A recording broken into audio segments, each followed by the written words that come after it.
Don't know why I've let it sit this long, but it's time for it to get back on the road. Hey out there to everybody who's watching this. My name is Jalen. As always, this is Dropping a Dime.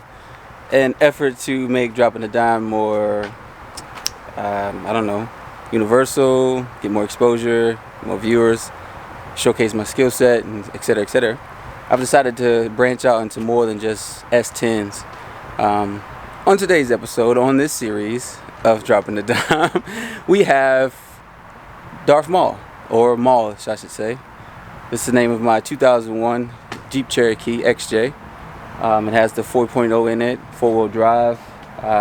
Can't think of the name of the transmission and transfer case, but I shall post it in the description or in the over the video. Quick backstory on this XJ. So it's been sitting almost exactly a year to this day. I was driving it one day in the hot 90-degree North Carolina weather, and I was in traffic and started to overheat. Now it's done this for periodically before that, but as always, once I got moving, it starts to go down again and the heat starts to return. Engine temperature starts to return to normal around 200. So but this time I had tried to go through the drive-through, got stuck at the drive-through, went out the drive-through, got stuck at the light, let the engine keep running, blah blah blah blah. Nonetheless, after about 2 or so minutes of it sitting there idling and overheating, it decides to just die down, which leads me to believe that I either have a blown head gasket, or I have dropped a cylinder, or cracked a head, or cracked a block, or something of that nature. After it cut off, I tried to start it again. It turns over, blah blah blah, get nothing. I had it towed home. Well, actually, I didn't have it towed home immediately. I caught an Uber home, and then I came back the next day with my father-in-law's truck, or rented a U-Haul trailer, brought it on home, and it's been sitting in my backyard ever since. Since then, I tried to diagnose the problem, blah blah blah, but really I didn't. I basically just took off my front grill, undid.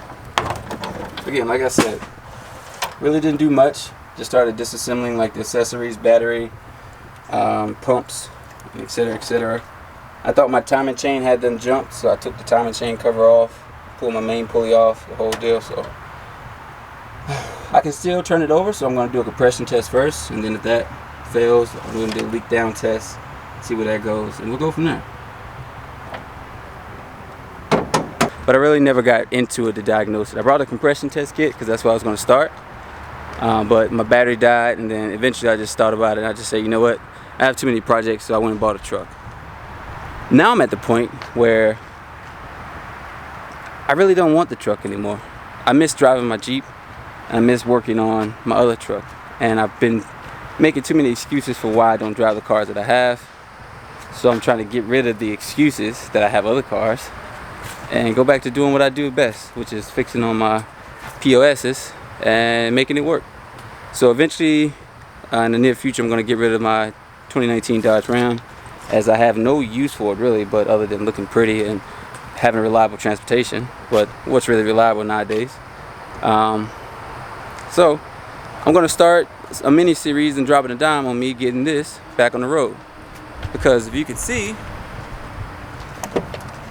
it's actually a pretty clean Jeep. I got it right around 160,000 miles, and it was unmolested. Like, I got a headliner, I got good seats, I got no rust underneath. I actually have brand new tires on there. They look dirty, but as you can see, they are brand new tires. I bought them brand new, have a set of 5 right before it broke down. So yeah, roof rack, paint starting to, clear coat starting to fade a little bit, but that was already prematurely doing that. As you can see, you got sticks, spider webs all in there.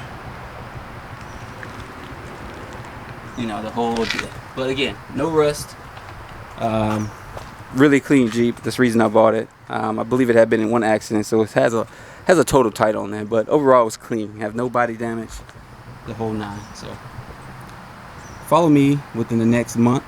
I'm gonna give myself a deadline of a month to get this back on the road, and we'll see where we go from there. So again, as I say, first step is me to clean this back up, get it looking decent, get all the bugs out of it, get all the cobwebs out of it, get it so it looks like it's driveway worthy. And then from there we're going to do the diagnosis on the engine, because I know that's the issue. Whether it be a head gasket, a cylinder, piston, rings, whether it needs an overhaul, whether it just needs a head gasket, a new head, whatever the case may be. We'll figure it out. But again, today is July the 7th, I want to say. It's July 6th or 7th. So I'm going to give myself to the end of the month, or to early next month, August, to get this back on the road. So, till the next video, which is going to be cleanup. See you when I see you. Peace.